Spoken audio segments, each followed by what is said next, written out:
निर्देश अधोलिखितम गद्यांशम पठित्वा प्रदत्त प्रश्नानाम उत्तराणि विकल्पेभ्यः चित्वा लिखत।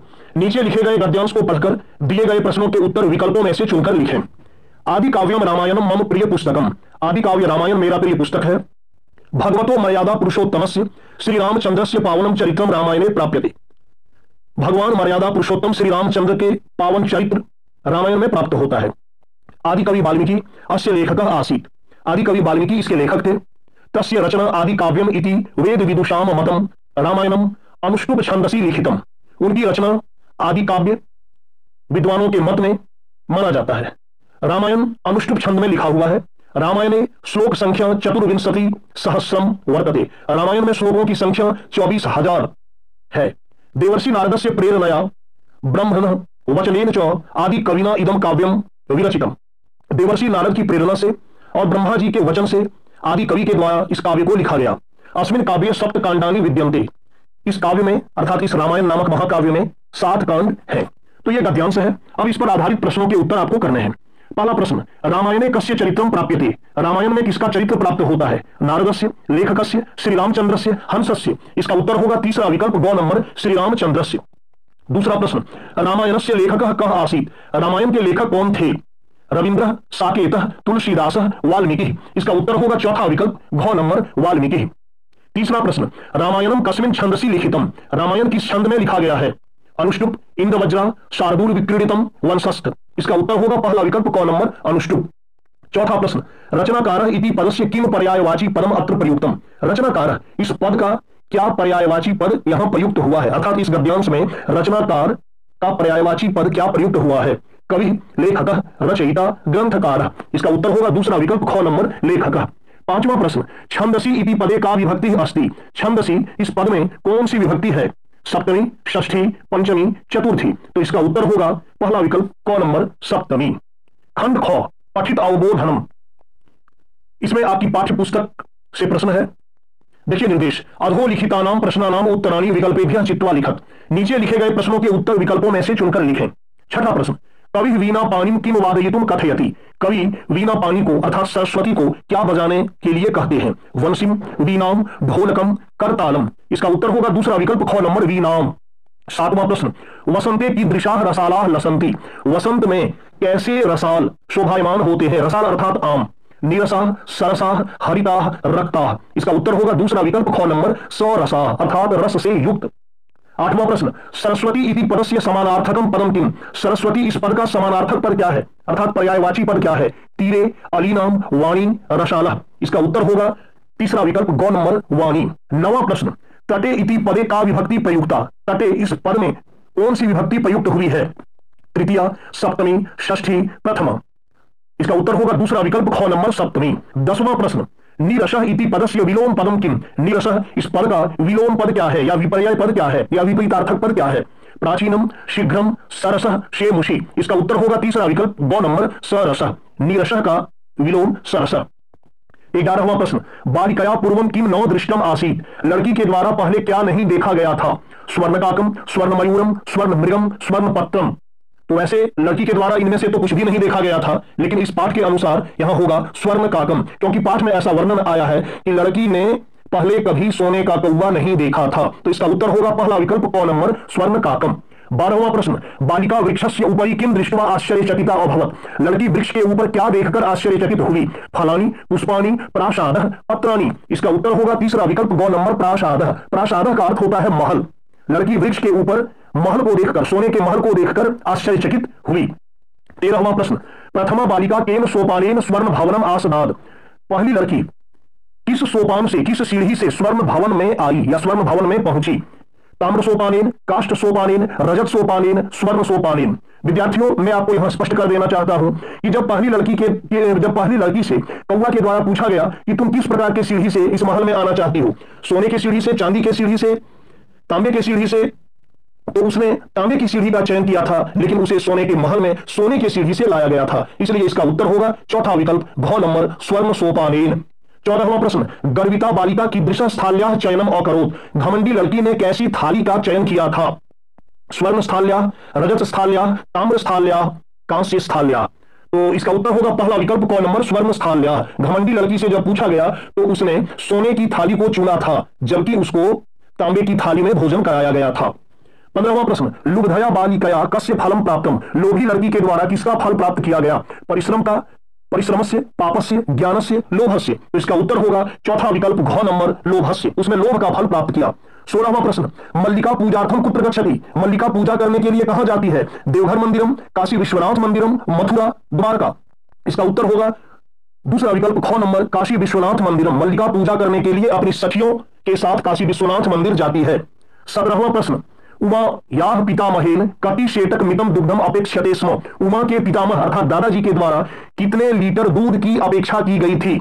शतशेटक, त्रिशतशेटक, पंचशतशेटक, पंचाशतशेटक। इसका उत्तर होगा दूसरा विकल्प ख नंबर, त्रिशतशेटक। 300 लीटर दूध की अपेक्षा की गई थी उमा के दादाजी के द्वारा, उनको 300 लीटर दूध की आवश्यकता थी। 18वां प्रश्न, नंदिन्याः पाद प्रहारे कह रक्त रंजिता अभवत, नंदिनी, नंदिनी गाय का नाम है, तो नंदिनी के पैर के प्रहार से, पैर के हमले से या पैर की चोट से कौन रक्त रंजित हुआ, कौन लहूलुहान हुआ? मोहन, चंदन, नंदिनी, मल्लिका। तो इसका उत्तर होगा दूसरा विकल्प ख नंबर, चंदन। 19वां प्रश्न, घट मूल्यार्थम मल्लिका किम दातुम प्रयतते, घड़े के मूल्य के लिए मल्लिका क्या देने का प्रयत्न करती है? रूप्यकाणि, धान्यम, स्वाभूषणम, न किंचिदपि। तो इसका उत्तर होगा तीसरा विकल्प ग नंबर, स्वाभूषणम। मल्लिका जब अपने पति के साथ कुम्हार के यहां बर्तन लाने के लिए जाती है तो बर्तन घड़े के मूल्य के बदले वह अपना आभूषण, अपने गहनों को देना चाहती है, इसलिए इसका उत्तर होगा तीसरा विकल्प ग नंबर, स्वाभूषणम। 20वां प्रश्न, धेनोः नाम किम आसीत, गाय का नाम क्या था? कामधेनु, नंदिनी, मल्लिका, सुरभि। तो इसका उत्तर होगा दूसरा विकल्प ख नंबर, नंदिनी। अब तीसरा खंड, अनुप्रयुक्त व्याकरणम, इसमें व्याकरण पर आधारित प्रश्न पूछे गए हैं। निर्देश दिया गया है, अधोलिखितेषु वर्णेषु पदेषु वर्ण संयोजनम वर्ण वियोजनम व प्रदत्त विकल्पेभ्यः उचितम विकल्पम चित्वा लिखत। नीचे लिखे गए वर्णों में से या पदों में से वर्ण संयोजन या वर्ण वियोजन दिए गए विकल्पों में से सही विकल्प को चुनकर लिखें। इसका सही वर्ण संयोजन या वर्ण वियोजन क्या होगा? विकल्पों में से चुनकर लिखना है। 21वां प्रश्न, क हलंत जोड़ आ, ठ हलंत जोड़ अ, श हलंत जोड़ आ, ल हलंत जोड़ आ। अब विकल्प को देखिए, पाठशाला, पाठशाला, पाठशाला, पीठशाला। तो इसका उत्तर होगा पहला विकल्प क नंबर, पाठशाला। 22वां प्रश्न, क हलंत जोड़ श हलंत जोड़ अ, त हलंत जोड़ र हलंत जोड़ ई, य हलंत जोड़ अ। क्षत्रिय, क्षत्रिय, क्षत्रिय, क्षात्रिय। सुनने में बहुत ज्यादा अंतर नहीं लगता है, लेकिन यहां सही इसका उत्तर होगा तीसरा विकल्प ग नंबर, क्षत्रिय। 23वां प्रश्न, आशीर्वाद, इसका सही वर्ण विन्यास चुनना है। तो आशीर्वाद का सही वर्ण विन्यास यहां देखिए विकल्प में अलग अलग दिया है, इसमें से सही होगा तीसरा विकल्प ग नंबर, आ जोड़ श हलंत जोड़ ई, र हलंत जोड़ व हलंत जोड़ आ, जोड़ द हलंत जोड़ अ। तीसरा विकल्प ग नंबर सही होगा। 24वां प्रश्न, राष्ट्रीयता, इसका भी सही वर्ण विन्यास चुनना है। तो राष्ट्रीयता का सही वर्ण विन्यास होगा पहला विकल्प क नंबर, र हलंत जोड़ आ, श हलंत जोड़ ट हलंत जोड़ र हलंत जोड़ ई, जोड़ य हलंत जोड़ अ, जोड़ त हलंत जोड़ आ, राष्ट्रीयता। 25वां प्रश्न, क हलंत जोड़ श हलंत जोड़ अ, जोड़ म हलंत जोड़ आ। विकल्प में है कशमा, क्षमा, क्षमा, कश क्षमा। देखिए दूसरा और तीसरा विकल्प सुनने में एक जैसा लगता है, लेकिन दोनों में अंतर है। एक में है छ और एक में है क्ष, दोनों में अंतर है। सही उत्तर होगा तीसरा विकल्प ग नंबर, क्षमा। 26वां प्रश्न, इसके पहले निर्देश है, अधोलिखितानाम रेखांकित पदानाम संधि विच्छेदम व विकल्पेभ्यः चित्वा लिखत। नीचे लिखे गए रेखांकित पदों में संधि या संधि विच्छेद विकल्पों में से चुनकर लिखिए। तुम यथोचितम प्रयासम कुरु, यहां रेखांकित पद है यथोचितम। इसका विकल्प देखिए, यथा जोड़ उचितम, यथो जोड़ चितम, यथोचित जोड़ मो, यो जोड़ थोचितम। इसका पहला विकल्प क नंबर सही होगा, यथा जोड़ उचितम। 27वां प्रश्न, शारदा सर्वदा अस्माकं सन्निधिं वसेत। रेखांकित पद है सन्निधिं, अर्थात सन्निधिं का संधि विच्छेद करना है। सत जोड़ निधिम, सन जोड़ निधिम, सन्नी जोड़ धिम, सतनी जोड़ धिम।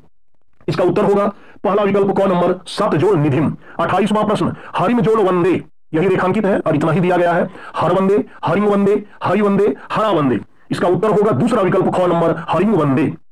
29वां प्रश्न, मुनये नमः, इसमें रेखांकित पद है मुनये, अर्थात मुनये का संधि विच्छेद करना है। देखिए विकल्प को, मुनि जोड़ ए, मुन जोड़ नये, मुनौ जोड़ ए, मुने जोड़ ए। तो इसका होगा मुने जोड़ ए, चौथा विकल्प घ नंबर। 30वां प्रश्न, शिवास्ते संतु पंथानः, रेखांकित पद है शिवास्ते। विकल्प में है शिव जोड़ आस्ते, शिवाह जोड़ आस्ते, शिवाह जोड़ ते, शी जोड़ वास्ते। इसका सही उत्तर होगा तीसरा विकल्प ग नंबर, शिवाह जोड़ ते। निर्देश दिया गया है कि अधोलिखितानाम शब्द रूपानाम धातु रूपानाम उचित रूपाणी विकल्पेभ्यः चित्वा लिखत। नीचे लिखे गए शब्द रूपों या धातु रूपों के उचित रूप विकल्पों में से चुनकर लिखें। 31वां प्रश्न, बालक इति शब्दस्य तृतीया एक वचने किम रूपम भविष्यति। बालक इस शब्द रूप का तृतीया एक वचन में क्या रूप होगा। बालकेन, फिर है बालकेन, लेकिन दोनों में अंतर है, एक में हलंत लगा है, दूसरे में नहीं लगा है। तीसरा विकल्प में मूर्धन्य का प्रयोग है बालकेन, और चौथा विकल्प है बालकाय। तो यहां सही उत्तर होगा दूसरा विकल्प ख नंबर बालकेन। 32वां प्रश्न, रमा इति शब्दस्य द्वितीया एक वचने किम रूपम भविष्यति। रमा इस शब्द के द्वितीया एक वचन में क्या रूप होगा। रमा, रमाम, रमे, रमया। इसका सही उत्तर होगा दूसरा विकल्प ख नंबर रमाम। 33वां प्रश्न, मुनि इति शब्दस्य तृतीया एक वचने किम रूपम भविष्यति। मुनि इस शब्द के तृतीया एक वचन में क्या रूप होगा। मुन्या, मुनिना, मुनये, मुनिम। इसका उत्तर होगा दूसरा विकल्प ख नंबर मुनिना। 34वां प्रश्न, पठ धातु परस्मैपदी लट लकारे प्रथम पुरुष बहुवचने किम रूपम भविष्यति। पठ धातु परस्मैपदी लट लकार अर्थात वर्तमान काल प्रथम पुरुष बहुवचन में क्या रूप होगा। तो पठ धातु का रूप चलता है पठती, पठता, पठंती। वैसे विकल्प को देखिए, पठस्ती, पठसी, पठंती, पठामह। यहां पूछा प्रथम पुरुष बहुवचन, इसलिए होगा पठंती, तीसरा विकल्प ग नंबर। 35वां प्रश्न, सेव धातु आत्मनेपदी लट लकारे प्रथम पुरुष एक वचने किम रूपम भविष्यति। सेव धातु आत्मनेपदी लट लकार अर्थात वर्तमान काल प्रथम पुरुष एक वचन में क्या रूप होगा। सेवती, सेवसे, सेवेते, सेवते। तो इसका उत्तर होगा चौथा विकल्प, चौथा विकल्प सेवते, क्योंकि पूछा गया है प्रथम पुरुष एक वचन। तो चौथा विकल्प घ नंबर सेवते इसका उत्तर होगा। निर्देश दिया गया है अधोलिखितानाम रेखांकित पदानाम प्रकृति प्रत्ययम संयोज्य विभज्य व उचितम उत्तरम विकल्पेभ्यः चित्वा लिखत। नीचे लिखे गए रेखांकित पदों के प्रकृति प्रत्यय जोड़कर या अलग कर उचित उत्तर को विकल्पों में से चुनकर लिखें। मोहन जलम पातुम इच्छति, इसमें रेखांकित पद है पातुम, विकल्प में है पाजोड़ कत्वा, पिब जोड़ तुमुन, पातु जोड़ मौ, पाजोड़ तुमुन। तो इसका उत्तर होगा चौथा विकल्प घ नंबर पाजोड़ तुमुन। 37वां प्रश्न, सह पठजोड़ कत्वा गृहम गमिष्यति। रेखांकित पद है पठजोड़ कत्वा, पाठयित्वा, पाठित्वा, पठित्वा, पठितुम। तो इसका उत्तर होगा तीसरा विकल्प ग नंबर पठित्वा। 38वां प्रश्न, सीता पुस्तकानि आ जोड़ नी जोड़ ल्यप पठति। आगत्य, आदाय, आनीत्वा, आनीय। इसका उत्तर होगा चौथा विकल्प घ नंबर आनीय। 39वां प्रश्न, हसंती बालिका अवदत, इसमें रेखांकित पद है हसंती, विकल्प में है हस जोड़ तुमुन, हस जोड़ शानच, हस जोड़ सत्री, हस जोड़ कत्वा। इसका उत्तर होगा तीसरा विकल्प ग नंबर हस जोड़ सत्री। 40वां प्रश्न, मोहन रामायणम पठितवान, इसमें रेखांकित पद है पठितवान, विकल्प में है पठ जोड़ क्तव, पठ जोड़ क्तवतु, पठ जोड़ सत्री, पठ जोड़ शानच। इसका उत्तर होगा पठ जोड़ कत्वतु, दूसरा विकल्प ख नंबर।